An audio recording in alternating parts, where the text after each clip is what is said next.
In 2017, a rare Rolex Daytona worn by the actor Paul Newman sold at a Phillips auction for $18 million. Not only was it owned by a star of the silver screen and barbecue sauce bottles the world over, it also had a very rare dial that's incredibly collectible. Today, unless you're a very wealthy person, that look just isn't available to you. I wanted to change that, so I did. This watch is only available from the 8th to the 16th of October 2023. Find out more in the link below. So where did this story all start? I suppose you could say back in 1963, when Rolex decided to compete with the sporty stylings of Omega's Speedmaster in an attempt to conquer not just the racetrack, but the race to space as well. It was a time when NASA was seeking a watch for use by its astronauts, when this new breed of chunky, robust, functionally driven chronograph designs were hitting the scene. For Rolex, it had the Daytona, or to give it its original name, the Cosmograph. Slight problem was that the Cosmograph was as popular as a brain parasite. For whatever reason, it simply couldn't repeat the success it had with the Submariner and GMT Master, and even after a hasty rebrand to Le Mans and then finally Daytona, the sales just weren't there. There's that famous Antiques Roadshow clip where a veteran brings in his Paul Newman Daytona that he bought from new. He says he wanted a GMT Master but couldn't stretch to one, so he got the Daytona instead because it was cheaper and they even gave him a discount. Imagine. Where things get really interesting is with the dial. The Paul Newman exotic dial with its weird lumps and bumps. So the story goes, the Daytona was such a bad seller that dealers would not only offer them a discount or freebies to incentivize the purchase of jewelry, and believe me, the irony of that is not lost on me, but they would even offer to swap out the dial to make the watch more appealing. That dial swap would be to the exotic dial, done right there at the jewelers.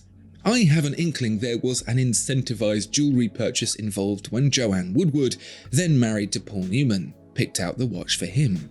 But that dial, why?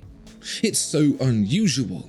And as it turns out, it wasn't limited to Rolex either. Not by a long way. Watchmakers like Longines, Lip, Bucherer, Nevada, Volcane, Candino, Yema, Winton, Weiler, and many others all featured that same curious design. Trace the suppliers of those dials and it all comes back to one business: Singer. Singer was one of the biggest dial makers in the world at the time, furnishing greats like Omega and Universal Genève, and these clients would come to them asking for new ideas to keep their designs fresh.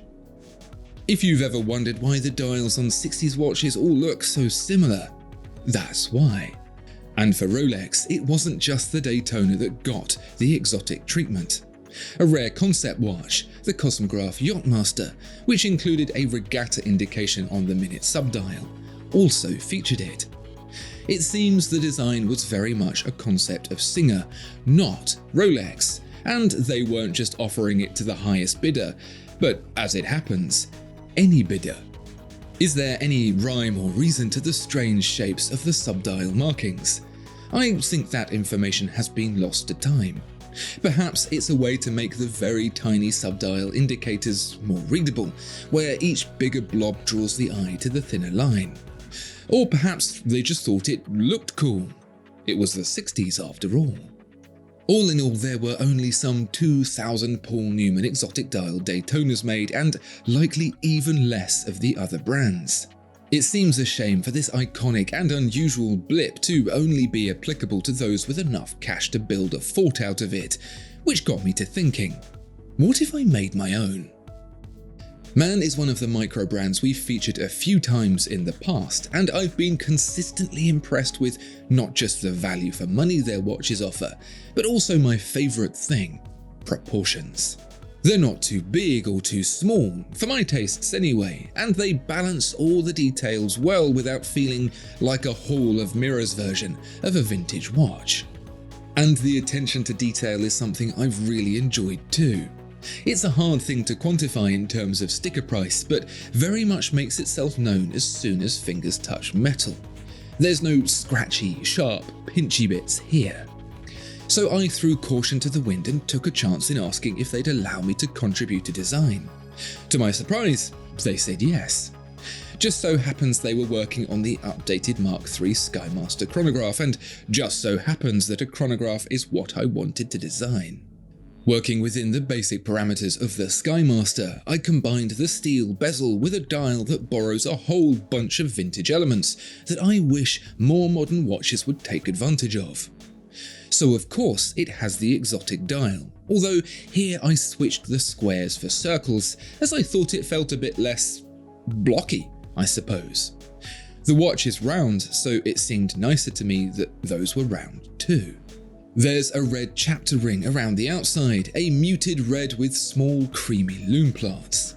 A lot of chronographs of the period were experimenting with introducing red and other colours into their typically monochromatic colour schemes, and here I thought it added some extra interest. A change, again, from the typically monochromatic colour schemes. It hides a little under the curve of the sapphire crystal, so it's not too prominent.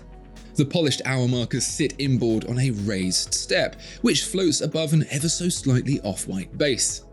I'm personally a fan of using aged colours, but not to the extreme. Just enough to soften what would otherwise be overly stark. And I think where that really comes to life is with the main dial. I was originally thinking of just a black dial, and then I thought about a brown dial, to mimic the tropical aging some watches get, either naturally or with a little help, as it turns out. But the black dial felt too samey and the brown dial too try-hard, and so we figured out a compromise. A sunburst brown dial that's almost black in some lights and golden brown in others. Even with our shots, it's so hard to pick out just how nice that looks. Now, of course, I'm going to say it looks nice, but it really does look stunning. The watch just changes so much. Even the red markers and cream dial. Look at it one moment and it's like a box-fresh watch, crisp and clean. Look at it again and the colours have all aged and it seems like it's been sat in a drawer for half a century. Words really can't express how pleased and how thrilled I am to have created this watch. I didn't do much, virtually all the credit goes to Maen for the execution, but to see my idea come to life and for it to not be terrible is a reward in itself. That Maen managed to make it happen without compromise is an absolute joy. I suppose I should say as well that this is a 38mm watch with 100 meters of water resistance and a hand-wound Sellita SW510MB caliber inside. That means the thickness stays at a reasonable 13.4mm. I really like it on the tapered Jubilee bracelet, although I bet it would look absolutely cracking on leather too. Oh, and it's €1,800. Here's an amusing little side note. We started working on this watch, believe it or otherwise, before the announcement of the Rolex Le Mans Daytona, with the exotic dial. I know they would have been working on it long before, but still, there's a little part of me that feels very pleased to have been ahead of that curve, for whatever that's worth. I hope you like this watch as much as I do. I feel both nervous and proud to have actually made a proactive step into creating what I think is a positive addition to the community, however small. If you get one, I sincerely hope you like it and enjoy it. To meet someone out in the real world wearing one would just be incredible. So thank you to Sebastian at Maen for making this happen, and thank you to you for putting me in a position where it could even be possible. I'm truly humbled and blessed.